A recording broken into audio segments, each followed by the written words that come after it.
राम। दादाजी से जय राम। हे लड़कन के हमारी ओर से कुछ सुना। आज बहनों से मेरा नमस्कार है। आज बहनों से मेरा नमस्कार है।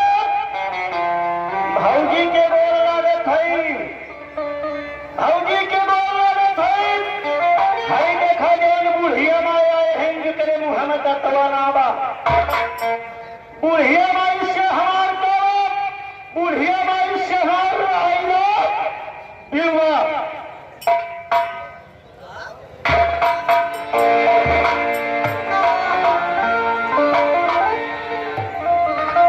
ये आप लोग के बीच दिवस संगीत पार्टी मिल्कीपुर आजमगढ़ की धरती से जो टूटिया हो हम समझ सकते हैं।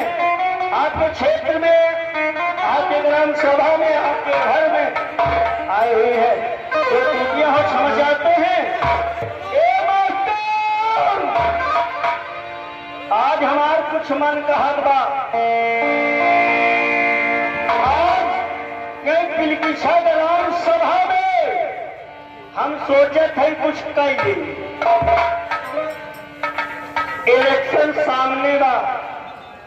हमार मन कहा था बिलकिसा ग्राम सभा से प्रधानी लड़ाई दीजिए। भैया लड़ी नहीं, अगर आप सब कहीं हित लड़े कहवे न, लेकिन हमें बिलकिसा ग्राम सभा से प्रधानी जरूर लड़ा। और हमारे प्रधानी में व्यवस्था का रहे। आप लोग गाना के माध्यम से सुने। हमारे प्रधानी में ही गांव में व्यवस्था का दे मास्टर साहब।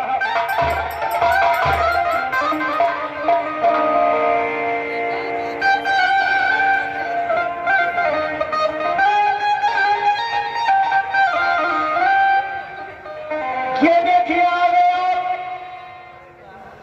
मान्य बिंदु यादव हो भैया की धरती से शानदार 501 रुपए का पुरस्कार। गिट्टी बालू के डीलर मान्य बिंदु यादव हमारी की धरती से शानदार 501 रुपए पुरस्कार। हम भैया से नमस्ते करते हैं, सबक लिए आपसे बात चाहते हैं।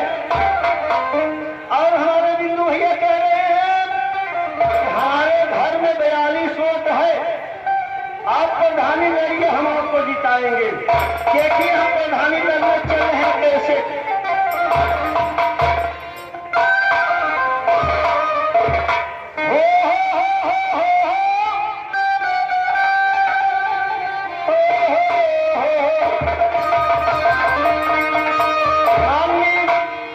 हमारे नूर की बाबा जी आए हैं, हम उनसे गुजारिश करेंगे आप सामने आइए।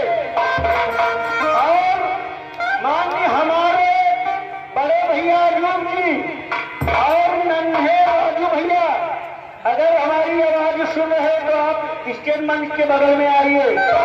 और माननीय हमारे सबसे बड़े भैया सुल्तानी यादव, जिला पंचायत सदस्य और डॉक्टर भी हैं, हाथ जोड़कर निवेदन करेंगे आप सामने आइए। हम कुर्सी बनवा रहे हैं, आज के लिए आप पीछे खड़े हैं अच्छा नहीं लग रहा है, क्योंकि हम प्रधानी लड़ रहे हैं तो सिर्फ ही आप लोग के भरोसे। ये देखिए कैसे होती है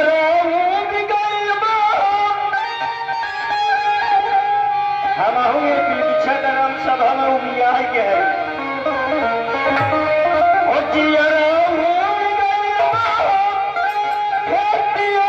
किसानी में मर्दा करम प्रधानी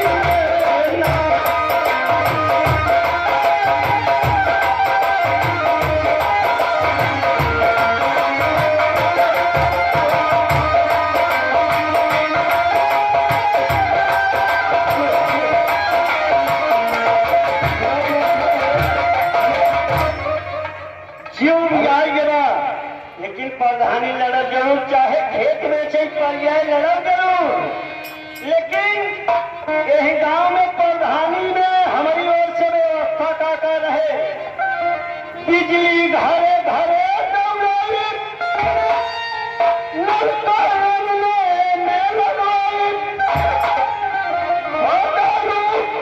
सबके पियाई, ले चल खरिहान में, मजा करब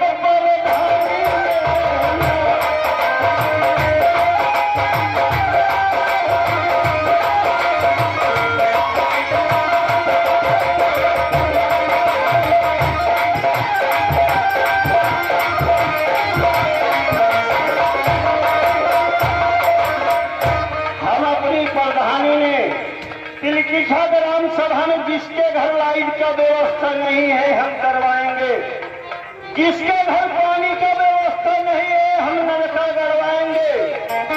दारू तो हमारे तरफ से फ्री रहेगा, दारू चाहे जितना पिए बात चाहे मर गया उससे मतलब, लेकिन दारू फ्री रहेगा।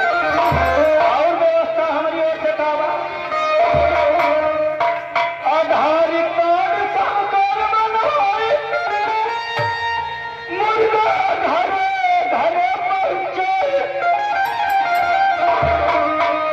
आधार कार्ड सबकर बनवाए, मुर्गा घरे घरे पहुंचाए। और व्यवस्था का रहे हमारी ओर से और रुपये मच्छरदानी मजा करब प्रधानी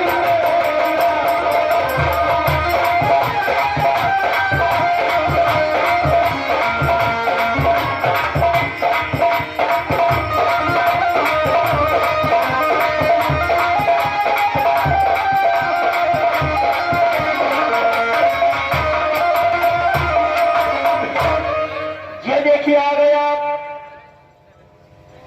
जयप्रकाश, जयप्रकाश मैजिक वाले, जयप्रकाश बिंद मैजिक वाले तिलकीछा ग्राम सभा की धरती से शानदार 51 पुरस्कार हम भैया से नमस्ते करते हैं। लेकिन ये बात ही रहा है, अब हम चलब मास्टर कैसे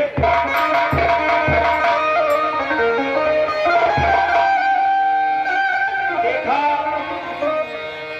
कौनों में हैरानी रही, नहीं अपने गौने दोंगे गए, अपने गौने दोने गए रही अपने घरे अहे से महिला देखी एक दिया ओकर बाप महतारी बचपन में कई गए रहे, और जब सियान भाई ओकर बाप महतारी गौना दोना दे देन अपने घरे गई, देखे मन से भाई बहुत छोड़ के और पूरा हत्ती कट्टी कहे से राम अब हमार कवन गत होए, अपने ननदिया से का कहबा